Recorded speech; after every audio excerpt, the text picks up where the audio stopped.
Bonjour et bienvenue sur Gingembre Podcast. Je suis Marie et je vous accueille dans ce podcast où on explore ensemble le yoga au-delà des postures et on essaye d'en tirer des enseignements pour notre pratique et puis notre vie quotidienne. Aujourd'hui, j'ai le plaisir d'accueillir Marion Tarek, qui est en direct depuis Bali. Elle est chercheuse en santé publique, professeure de yoga, professeure assistante à Zuna Yoga. C'est l'école où j'ai aussi moi été notamment formée à l'enseignement du yoga. Et Marion, elle a un parcours qui est très rigoureux et puis très profondément ancré dans la réalité. Et elle a accepté aujourd'hui de répondre à mes questions avec beaucoup de gentillesse. Elle est docteure en nutrition, elle est spécialisée dans les liens entre la respiration, le système nerveux autonome et la santé globale. Et elle explore au travers de ses recherches et puis son expérience sur le terrain comment les pratiques aussi simples que la respiration consciente, ça peut transformer notre bien-être, notre gestion du stress et notre rapport au corps. Donc c'est en tant que chercheuse et aussi en tant que prof de yoga qu'elle va nous éclairer un peu aujourd'hui sur un sujet qui est vraiment fondamental mais aussi souvent négligé, c'est notre manière de respirer. Donc merci beaucoup d'être aujourd'hui avec nous Marion, mais vraiment très gentil. Merci Marie. Est-ce que tu peux commencer par peut-être nous parler de ton parcours en quelques mots? Bien sûr, avec plaisir. Bon, tu as déjà bien résumé, je pense, mon parcours, mais du coup, moi, je viens plutôt du monde de la recherche en santé publique. J'ai fait des études d'ingénieur en agroalimentaire à Paris, et c'est pendant cette période que j'ai découvert la nutrition et le monde de la recherche. Et dès le départ, les deux m'ont vraiment passionnée. J'ai toujours eu un peu cette envie d'apprendre et de faire un métier qui me semblait utile pour la société. Et du coup, après mon master, je décide très naturellement de m'engager dans une thèse dans le domaine de la nutrition et de la santé publique. Mon sujet de thèse à l'époque, ça portait sur l'impact des jardins partagés sur la durabilité des pratiques alimentaires et sur le bien-être global des jardiniers. Voilà, moi, c'est vraiment un sujet qui me tient toujours à cœur car ça mêlait plusieurs thématiques qui m'animent, la nutrition, la durabilité, la connexion à la nature et tout ce qui est autour du bien-être mental. Et après ma thèse, je déménage au Luxembourg pour un post-doctorat et c'est à cette époque que le yoga rentre dans ma vie. Et très vite, ça chamboule un peu tout. Et du coup, après quelques mois de pratique dans un studio de yoga, je ressens le besoin d'en savoir plus. J'ai encore un peu cette curiosité scientifique, je pense, de comprendre pourquoi ça me fait autant du bien sur ma santé mentale. Et j'ai envie de connaître un peu plus la philosophie qui se cache derrière. Du coup, je décide de faire ma première formation de professeur de yoga. Donc ça, c'est en 2023. Donc ça fait 2 ans exactement. Et c'est vrai que cette formation va complètement chambouler ma vie. Et je reviens de la formation après 3 semaines et en fait je réalise à cette époque-là que je suis plus complètement en phase avec mon travail et mes thématiques de recherche. À l'époque, je travaillais beaucoup sur des bases de données, en fait, assis devant l'ordinateur toute la journée. Et le lien que j'avais pendant ma thèse, le contact avec les jardiniers, le fait d'être dehors, etc., ça me manque énormément. Et du coup, c'est à cette époque-là aussi que l'école Zuna Yoga me propose d'intégrer l'école en tant que chercheuse et professeure de yoga. Et en fait, ça, c'est complètement le déclic. C'est ce que j'attendais depuis le départ. Je voulais vraiment changer quelque chose et je savais pas trop de quelle manière. Et donc, une fois que voilà, l'annonce est faite, je dis oui, totalement. Donc voilà, donc aujourd'hui, ça fait 9 mois, un peu plus maintenant, que j'ai rejoint l'école Zuna. Je co-encadre l'école avec le fondateur, donc Everett Newell. Et mon travail aujourd'hui, c'est vraiment le croisement entre les sciences, donc un peu moins dans la nutrition et un peu plus sur tout ce qui est autour du yoga et notamment la respiration et l'enseignement. Et du coup, qu'est-ce qui t'a un peu plus précisément amené à t'intéresser à la respiration dans ta pratique du yoga? Alors c'est marrant que tu me poses cette question parce que c'est vraiment la chose que j'ai découverte pendant ma première formation de 200 heures en 2023. À l'époque, je pensais que j'avais un très bon niveau de yoga, en tout cas c'est ce que mon ego croyait. Et une fois arrivée à Bali, en fait, je réalise très vite que je ne sais pas respirer. Et comme beaucoup de gens, j'ai une respiration très superficielle, je suis quelqu'un d'assez anxieuse, on va dire, d'origine. Et du coup, pendant ces 3 semaines de formation, les élèves et moi-même, on a été guidés à travers des techniques respiratoires très précises sur le réapprendre en fait à mieux réutiliser les muscles de la respiration, que ce soit pendant la pratique du yoga, pendant les exercices de respiration et aussi pendant la méditation. Et c'est là où en fait je découvre qu'en apprenant à modifier ma respiration, je peux accéder à des états de calme et de paix que je n'avais jamais connus auparavant et que je n'aurais même pas pu imaginer d'ailleurs. Et ça a été un vrai tournant dans ma pratique et en fait dans ma vie de manière générale. Pour quelqu'un qui découvre le yoga ou qui a fait très peu de yoga ou qui commence, est-ce que tu peux expliquer pourquoi la respiration c'est vraiment considéré comme un pilier fondamental dans cette discipline? Oui, bien sûr, c'est une super question et c'est ce qui, selon moi, rend le yoga si unique. En fait, dans certaines philosophies du yoga, on considère que l'être humain est composé de différentes couches, qu'on appelle les panchakoshas. Et c'est un peu comme des poupées russes qui s'emboîtent les unes dans les autres. Et en périphérie, on a le corps physique, hein, ce qu'on voit dans la vie de tous les jours.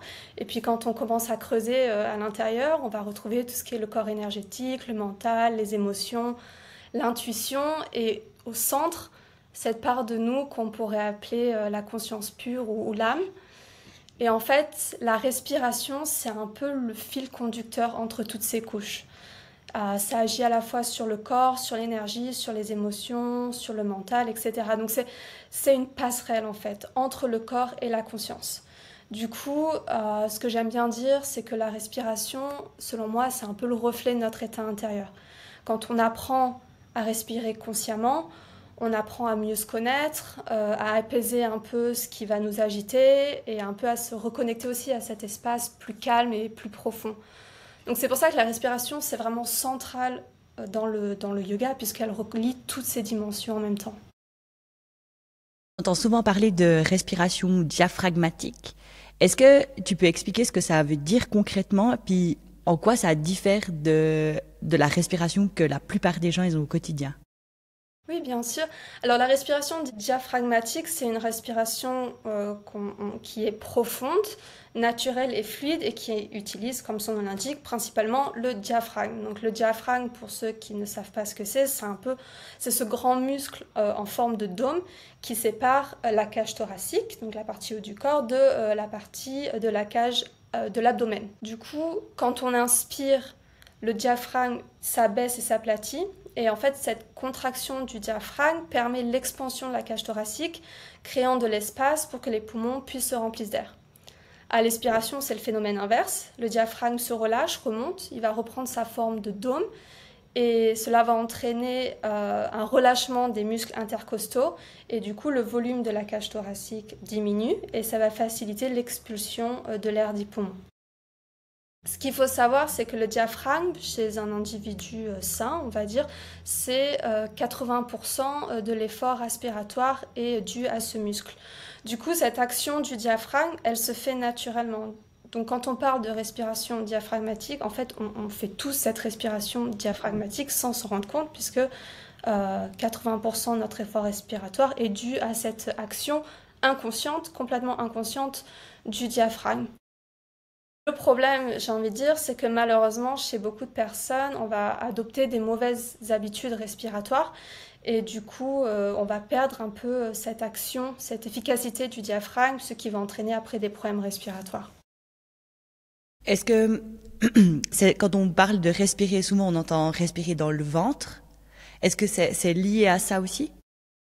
Oui, tout à fait.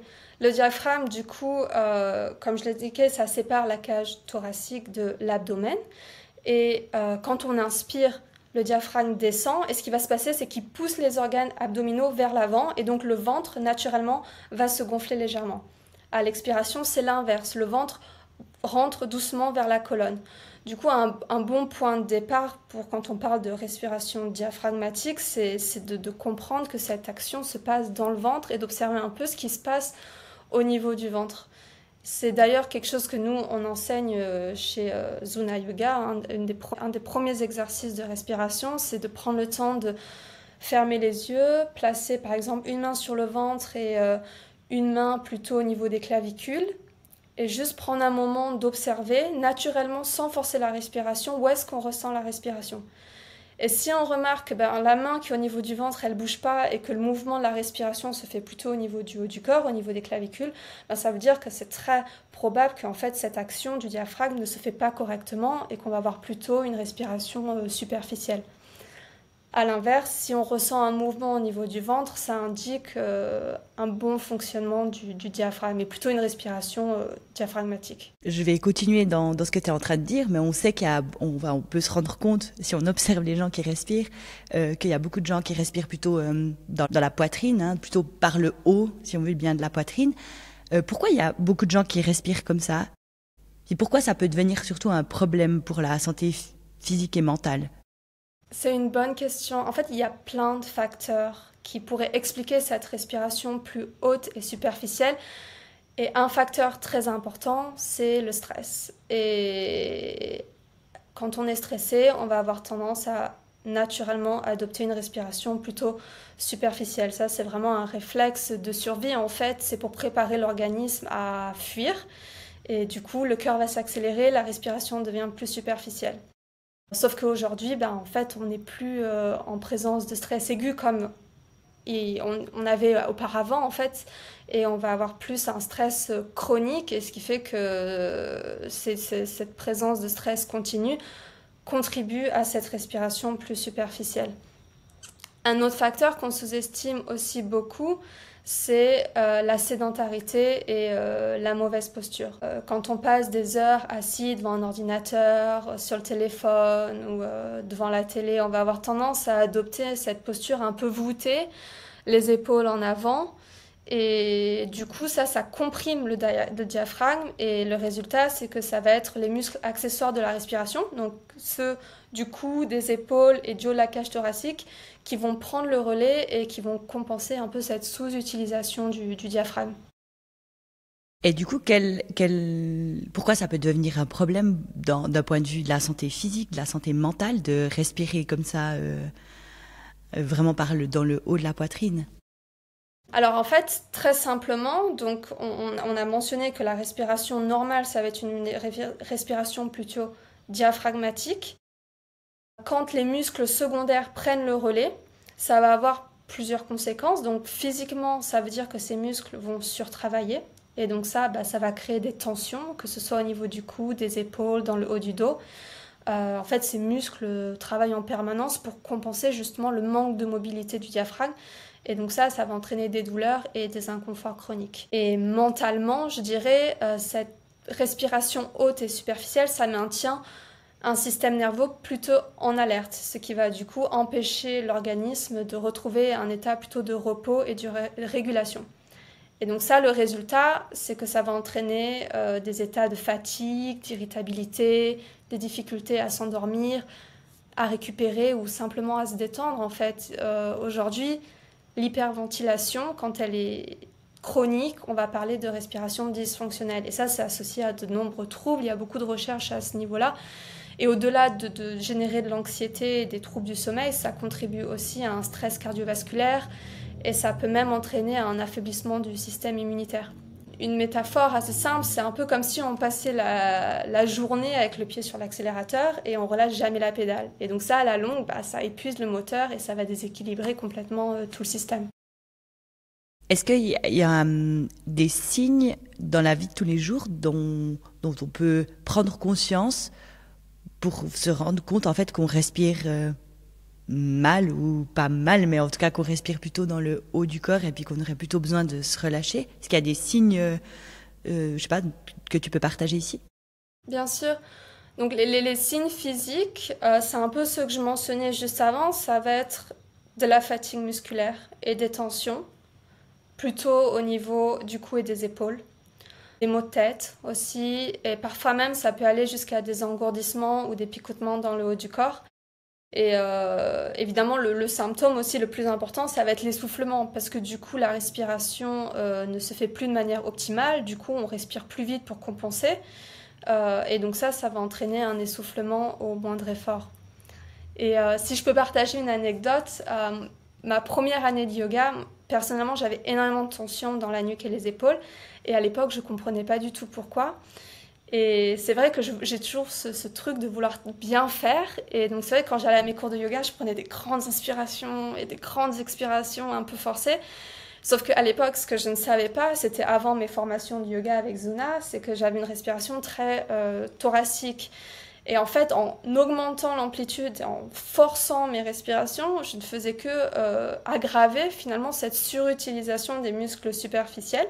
Et ce n'est qu'après ma formation que j'ai appris à corriger ça en intégrant une respiration plutôt abdominale, plus profonde et naturelle. Et au cours du temps, les douleurs, elles ont commencé à s'estomper. Cette expérience m'a fait prendre conscience à quel point la respiration, c'est au cœur de la pratique du yoga. Et surtout, à quel point on peut passer complètement à côté sans même s'en rendre compte.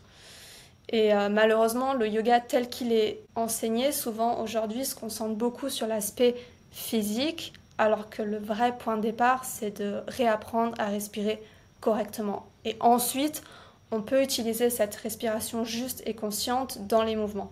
Et ça, c'est vraiment le cœur de ce qu'on enseigne, nous, chez Zuna Yoga. Et du coup, si on peut aller un petit peu plus loin là-dedans, est-ce que tu peux expliquer un peu plus en détail comment le yoga, puis le fait de prendre conscience de son souffle, ça permet en fait de rééduquer notre manière de respirer, mais du coup dans la vie de tous les jours en fait? Oui, alors la simple pratique du yoga, ça, comme je le disais juste avant, ça ne suffit pas malheureusement à corriger les schémas respiratoires dysfonctionnel puisque souvent les indications vont être assez limitées à simplement inspirer, expirer sans vraiment encourager cette activation consciente et correcte du diaphragme et du plancher pelvien. Et donc c'est là où, selon moi, la conscience de la respiration est primordiale, que ce soit lors des exercices de respiration, dans la pratique de posture ou en méditation. Quand on invite les personnes, les pratiquants de yoga par exemple, à porter attention à leur respiration, et en les guidant avec des instructions précises à réapprendre à activer le diaphragme et les muscles du plancher pelvien, on va progressivement rétablir un schéma fonctionnel optimal et plus naturel. Et ça va permettre petit à petit de rééquilibrer cette implication des muscles primaires et accessoires de la respiration et d'améliorer l'oxygénation ainsi que l'efficacité respiratoire globale. Donc cet état qu'on va créer dans la pratique du yoga va complètement après se répercuter dans la vie de tous les jours. Ça veut dire que tout le monde peut apprendre ou réapprendre à respirer profondément, plutôt puis de sortir de cette respiration très dans la poitrine, dans le haut du corps, même si on n'a pas d'expérience en yoga ou en méditation. Oui, absolument. Tout le monde peut apprendre à mieux respirer sans même avoir d'expérience préalable en yoga ou en méditation. Comme tu le mentionnais juste avant, le plus important, c'est aussi cette conscience respiratoire. La respiration, c'est une fonction naturelle et en fait, on n'y prête pas attention, sauf qu'on respire tous et c'est la chose la plus importante dans notre vie puisque quand on arrête de respirer, en fait, on arrête de vivre. Donc, une des premières étapes, c'est juste de réapprendre à se reconnecter à cet acte si simple et de prendre conscience de nos schémas respiratoires. Et ça, on peut le faire dans la vie de tous les jours, que ce soit au bureau, en voiture, pendant une réunion, à la maison. C'est prendre le temps, plusieurs fois par jour, pour faire cette introspection. Fermer les yeux, observer pendant quelques instants ce qui se passe à l'intérieur de nous. La pleine conscience, c'est vraiment l'étape primordiale. Ensuite, si on veut améliorer nos schémas respiratoires, il existe plein d'exercices respiratoires simples pour commencer avec des pratiques accessibles et guidées et adaptées à tous les niveaux. Moi, je dirais l'essentiel, c'est vraiment d'aller à son rythme, avec patience et avec bienveillance. Est-ce que tu peux nous partager par exemple un exercice simple que les gens qui nous écoutent ils pourraient faire chez eux pour ressentir directement les bienfaits de cette respiration profonde? Bien sûr, alors il y a plein d'exercices simples qu'on peut faire à la maison. Un que je mentionnais au tout début de l'interview, c'est simplement de poser les mains sur son ventre et de sentir le mouvement de la respiration dans le ventre. Donc à l'inspiration, le ventre se gonfle et à l'expiration, on sent le ventre qui se contracte et les muscles abdominaux qui se contractent vers la colonne vertébrale. Donc ça, c'est un exercice très simple qu'on peut faire à n'importe quel moment. Une chose qui me tient aussi vraiment à cœur quand on parle de respiration diaphragmatique, c'est l'activation des muscles du plancher pelvien.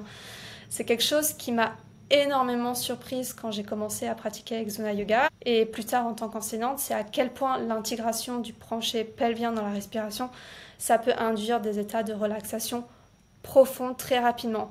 Et d'ailleurs, beaucoup de nos étudiants, et je suis sûre que tu pourras partager ton avis sur cette question, mais souvent mentionnent que c'est l'une de leurs plus belles découvertes pendant les formations. Et ça peut se faire de manière naturellement en ressentant l'activation en fait des muscles pendant la respiration. Donc, en général, nous, ce qu'on guide, ça va être à l'inspiration de sentir les muscles du plancher pelvien qui lentement se relâchent pour inviter l'air à remplir le plancher pelvien et à l'expiration, cet engagement des muscles pelviens qui se contractent légèrement. Nous, chez Zuna, on propose des méditations à ce sujet. D'ailleurs, sur notre chaîne YouTube, il y a une méditation du plancher pelvien qui est en français. Et puis, moi, je suis sûre que toi, tu dois l'enseigner aussi dans ton studio. Donc, Tout j'invite à à fait, ceux oui, qui oui. veulent pratiquer, expérimenter, à venir en Suisse pratiquer avec Marie ou à Bali pratiquer avec nous. Oui, non, c'est vrai. Pour rebondir sur ce que tu dis, c'était pour moi vraiment une révélation d'apprendre en fait, de réapprendre à respirer de cette manière-là, puis d'intégrer justement le périnée, les muscles, ces muscles-là dans le travail de la respiration. Souvent, les gens qui arrivent au cours, ils sont un peu surpris. C'est pas quelque chose qui est enseigné. Enfin, moi, j'avais jamais entendu ça ailleurs. Et franchement, ça change tout, quoi. Ça change aussi la pratique des postures. Ça change vraiment tout, enfin, le ressenti dans le corps, quoi. Et ça, je trouve, ouais, c'est vraiment une révélation. Donc oui, je l'enseigne. Complètement. Et pour rebondir sur ce que tu dis au niveau de la posture, et aujourd'hui, il y a beaucoup d'études à ce niveau-là, on sait que les muscles du plancher pelvien ont un rôle fondamental aussi dans la stabilité posturale.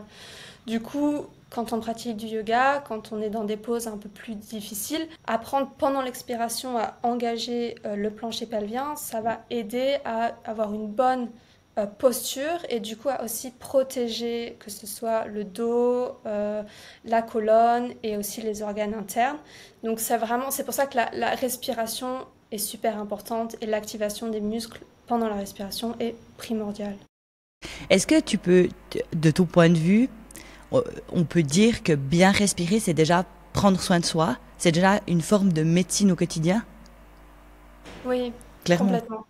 Complètement. La respiration, c'est l'outil le plus simple, le plus naturel et le plus efficace que nous avons tous à notre disposition pour prévenir le stress et renforcer notre bien-être au quotidien. Et malheureusement, la plupart d'entre nous ne savent pas l'utiliser à bon escient. Je dirais que sur le court terme, en situation par exemple d'anxiété, quelques respirations profondes et lentes peuvent suffire à calmer le système nerveux, à apaiser l'anxiété et à ramener un peu plus de clarté dans l'esprit. Et sur le long terme, une pratique régulière, ça va complètement reprogrammer notre système nerveux. Ça veut dire que on va apprendre à devenir plus résilient face aux situations de stress, on va mieux récupérer, on peut améliorer la qualité de notre sommeil et en fait, notre corps, de manière générale, va fonctionner de manière beaucoup plus harmonieuse. Dans tes recherches, et si on va un petit peu, d'un point de vue un tout petit peu plus scientifique, peut-être un petit peu plus dans les détails, tu fais référence au rôle du nerf vague et puis au système nerveux autonome. Est-ce que tu peux expliquer simplement, de manière assez vraiment simple pour les gens qui n'ont jamais entendu parler de ces mots-là, ce lien entre la respiration lente et le bien-être? Oui, alors pour faire simple, notre système nerveux autonome, c'est un peu le pilote automatique du corps. C'est-à-dire qu'il va gérer tout ce qu'on ne contrôle pas consciemment, donc le rythme cardiaque, la digestion, la respiration et par exemple la température corporelle. Donc notre système nerveux autonome, il se divise en deux branches. Le système sympathique, donc ça c'est le mode de lutte ou de fuite. C'est celui qui prépare le corps à réagir en cas de danger. Et c'est celui souvent qu'on active quand on est stressé. Donc les symptômes physiques de ça va être le cœur qui s'accélère, la respiration qui devient plus rapide, les muscles qui se tendent, et tout ça pour nous préparer à lutter ou à fuir. Le deuxième système, c'est le système parasympathique, qu'on appelle aussi le mode de repos et de digestion. Donc ça, c'est l'effet opposé. Une fois qu'il est activé, ça va ralentir le système cardiaque et ça va, de manière générale, apaiser et restaurer l'organisme. Au cœur de ce deuxième système, donc le système parasympathique, il y a le nerf vague. Le nerf vague, c'est le plus long nerf crânien du corps. Il prend naissance dans le tronc cérébral, donc à la base du cerveau, et descend jusqu'au thorax et à l'abdomen. Et dans le thorax et l'abdomen, il va se ramifier un peu comme les racines d'un arbre. Et du coup, le nerf vague innerve plein d'organes, et notamment le cœur, les poumons et tout le système digestif. Du coup, ce nerf joue un rôle clé dans la régulation de nombreuses fonctions vitales. Ce qui est, selon moi, fascinant, c'est que ce nerf traverse le diaphragme par une ouverture qu'on appelle un hiatus œsophagien. Et en fait, quand on fait des respirations profondes, le mouvement ample et régulier du diaphragme vient stimuler doucement ce nerf vague. C'est un peu comme un massage interne, naturel, qui va envoyer des signaux un peu de détente au cerveau et du coup au reste du corps. Du coup, avec cette stimulation du nerf vague, on active le système parasympathique et le résultat, c'est que le cœur va ralentir, la digestion s'améliore, ça va abaisser la tension artérielle et ça va créer un état de calme et de bien-être. Cette stimulation du nerf vague, elle se produit principalement pendant l'expiration. C'est pour ça qu'on insiste souvent dans les pratiques comme le yoga ou la méditation d'allonger l'expiration. C'est vraiment un moyen simple et naturel de calmer le système nerveux et du coup favoriser cet état de bien-être. Il y a une notion assez à la mode qui s'appelle la cohérence cardiaque. Et toi, t'en parles aussi. C'est plus qu'une notion à la mode, hein. C'est quelque chose qui est vraiment très, très, très intéressant et très utile. Est-ce que toi, tu peux l'expliquer et puis expliquer pourquoi, comment c'est un concept qui est potentiellement accessible à tout et puis comment on peut la pratiquer? Oui, bien sûr. Alors, je vais essayer d'expliquer ça simplement. Donc, on l'a un peu mentionné avant, le système respiratoire, le système nerveux, le système cardiovasculaire, tout ça, c'est très étroitement liés. Ces systèmes communiquent en permanence pour maintenir l'équilibre et le bon fonctionnement du coup de l'organisme. En moyenne et en conditions normales, un individu respire entre 12 et 20 fois par minute. Aujourd'hui, la science montre que lorsque on ralentit de manière consciente la respiration et qu'on ralentit volontairement ce rythme autour de 6 en moyenne respirations par minute, on va créer un phénomène physiologique remarquable qui s'appelle la cohérence cardiaque.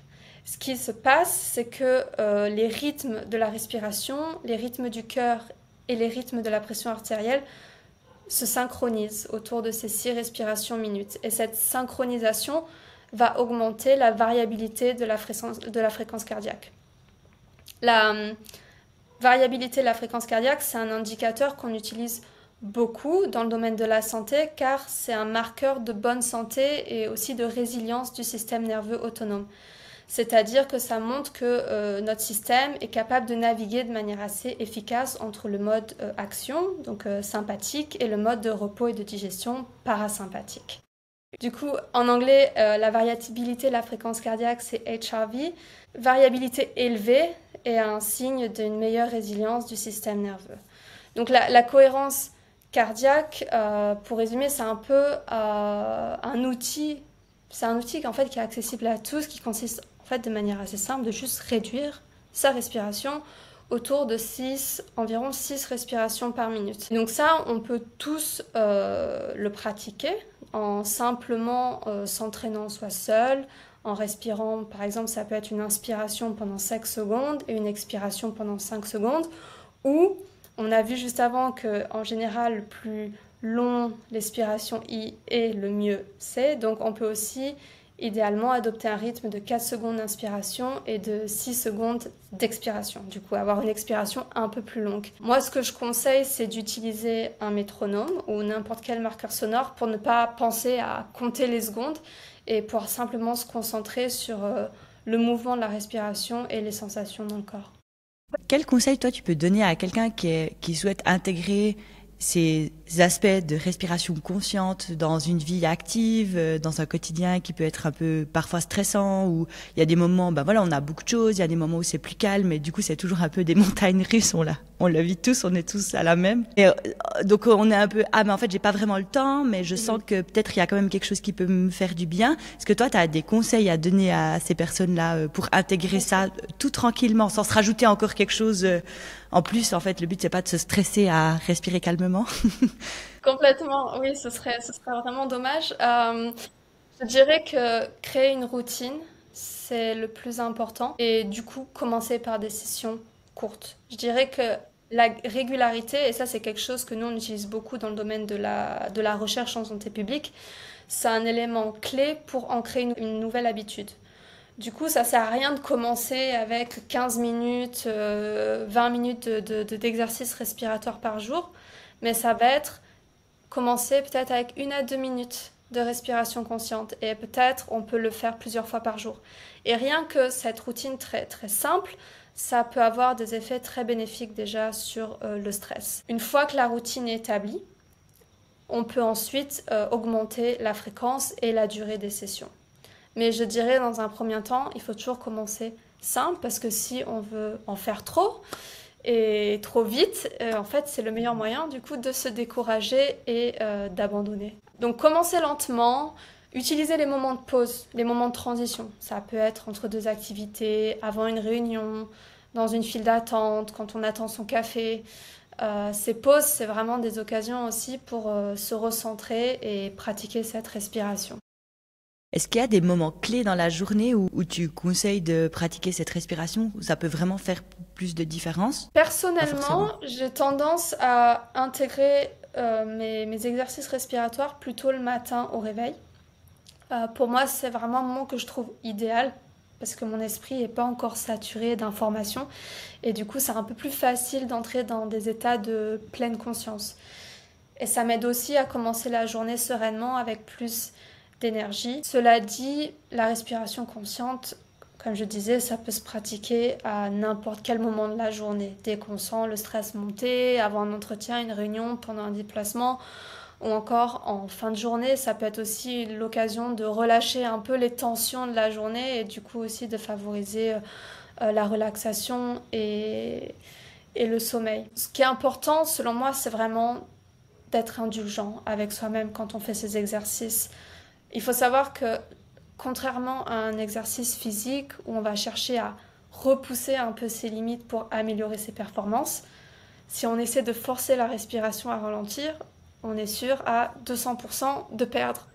On va juste créer de la tension, de la frustration, on va activer le système nerveux sympathique et du coup c'est complètement contre-intuitif et on va avoir l'effet opposé de ce qu'on recherche. Donc moi ce que j'invite vraiment les personnes à faire c'est d'explorer en douceur, en ayant conscience de ses propres limites. Et il faut vraiment prendre ces exercices comme une opportunité, un peu comme une découverte et pas vraiment se stresser si on voit que y a des jours c'est un peu plus dur que d'autres, et c'est pas grave, on fait ce qu'on peut avec ce qu'on a et avec douceur et bienveillance. Et ça pour moi c'est vraiment la douceur et la bienveillance, c'est vraiment les deux éléments primordiaux pour pouvoir instaurer cette pratique dans son quotidien sans que ça devienne une charge en fait. Merci déjà beaucoup Marion pour toutes ces informations. Est-ce que toi, il y a quelque chose encore que tu aimerais partager? J'ai encore une dernière question pour toi après, mais je sais pas s'il y a un aspect qui te tient à cœur de mettre en avant en lien avec cette respiration, etc. Pour moi, vraiment, la respiration, c'est quelque chose qui m'a beaucoup aidée dans ma vie, surtout depuis que j'ai introduit ces techniques de respiration consciente. Donc ça fait maintenant 2 ans déjà. Et je dirais que c'est primordial et que tout le monde doit prendre ce temps de se reconnecter avec sa respiration et l'utilisation des muscles du plancher pelvien. Ça, je dis à 200%, essayez tous parce que en fait, 15 minutes de respiration, vous allez le ressentir, enfin je l'espère en tout cas. Et du coup, voilà, soyez curieux et testez. Et je suis une personne qui, de par mon profil scientifique, qui critique très facilement et qui a toujours beaucoup d'a priori sur plein de choses. Et du coup, je suis arrivée, ma première formation de yoga très cartésienne. Et ça a été vraiment, je me suis pris un peu une claque, si je peux dire ça, parce qu'en fait, ça a vraiment chamboulé ma manière de voir les choses. Et du coup, voilà, la respiration, au-delà de réduire le stress et l'anxiété, ça peut vraiment offrir aux personnes de l'espace pour se reconnecter à quelque chose de beaucoup plus profond. Donc j'invite les gens à essayer, explorer et être curieux. Si maintenant tu devais donner en 3 mots ce que la respiration consciente ça a changé pour toi. Wow, 3 mots. Ok. Euh, Ouais, ou une phrase de- courte. une phrase courte. Je dirais, euh, ça crée de l'espace. Beaucoup d'espace dans ma vie, que ce soit physiquement et mentalement. Et cet espace m'a permis de me reconnecter avec quelque chose d'un peu plus profond et ça a complètement contribué à m'aider à faire des choix de vie beaucoup plus alignés avec qui je suis vraiment. Donc voilà, de l'espace, de la reconnexion et Donc pour ouais, toi, c'est c'était vraiment un moyen en fait de revenir à toi, à l'essentiel en fait. complètement. Complètement. C'est vrai qu'on est très facilement couvert par le brouhaha de la vie quotidienne, en fait, et de la routine, etc. Et c'est dur parfois de voir ce qu'il y a dessous ça. Et du coup, avec les exercices de respiration, en fait, on va apprendre à se reconnecter à son corps, de se reconnecter à ses émotions, de les accueillir, de les ressentir. Et en fait, ça aide à prendre du recul sur les situations. Et à partir du moment où on prend du recul sur une situation, on va être capable d'analyser les choses de manière plus objective et d'avoir conscience de ok, ça, en fait, ça me convient pas. Ou ça, oui, ça me convient complètement.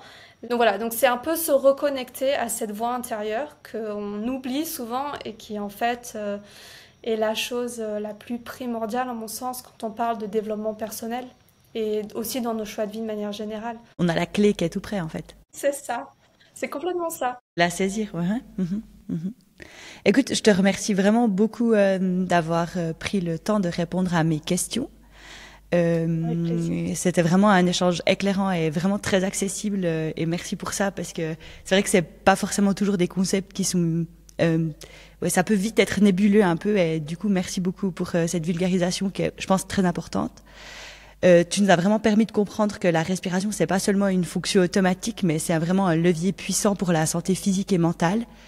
En ralentissant le souffle, on peut apaiser le système nerveux, améliorer notre bien-être et puis retrouver une forme de présence à nous-mêmes qui est essentielle, je pense. Pour celles et ceux qui souhaitent approfondir ce sujet, vous pouvez aussi vous abonner. Marion, elle a une newsletter sur Substack, si je fais pas erreur. Je vous mettrai peut-être un lien. Vous pouvez vous abonner. Elle vulgarise très bien ces sujets-là et puis elle va assez profondément dans ces questions. Et c'est toujours intéressant d'en savoir plus en fait. Donc je mettrai le lien peut-être en description de cet épisode. Et puis n'hésitez pas à expérimenter les exercices proposés, puis à observer les effets sur le quotidien parce que vraiment ça change beaucoup de choses. Et puis si je peux ajouter aussi une petite Dis-moi. touche finale, puisque bon, c'est aussi l'occasion de faire un peu la promotion de ce qu'on fait nous chez Oui, Zona bien Yoga. sûr. Voilà, nos formations, donc on fait principalement des formations professionnalisantes de yoga, mais la plupart des personnes qui viennent à nos formations n'ont pas forcément l'intention de devenir professeur de yoga et viennent justement pour cet aspect qui va au-delà des formations de professeur de yoga, de se reconnecter à soi-même. Et souvent, le mot-clé qui ressort de nos formations, quand on a les retours de nos étudiants, c'est l'aspect transformateur, en fait, et de reconnexion à soi. Donc, si les auditeurs sont curieux et curieuses et ont envie de se lancer dans une aventure de plusieurs semaines, sans forcément avoir l'intention de devenir professeur de yoga, vous pouvez quand même regarder nos formations du coup de professeur de yoga, puisque ce qu'on fait va bien au-delà de devenir professeur de yoga. Alors 2 choses avec ça, je vais mettre le lien aussi du coup vers le site peut-être de Zuna et je peux vraiment en témoigner parce que j'ai fait une première formation du coup de 300 heures et 2 ans après je suis retournée faire une formation de 200 heures parce que justement j'avais besoin justement de revenir à moi et à me reconnecter en fait et ça va vraiment plus loin que d'apprendre à enseigner le yoga. Vraiment, on en apprend plus sur nous-mêmes en fait qu'autre chose en fait. Et une équipe qui est vraiment aux petits soins et ça c'est aussi très agréable. Je veux vraiment témoigner. Merci. Merci infiniment pour votre écoute. Si cet épisode vous a inspiré ou questionné, n'hésitez pas à le partager autour de vous, à laisser une note ou un commentaire. C'est toujours un plaisir de lire et c'est ce qui nous aide à nous faire connaître. À très bientôt pour un prochain épisode. Allez, ciao!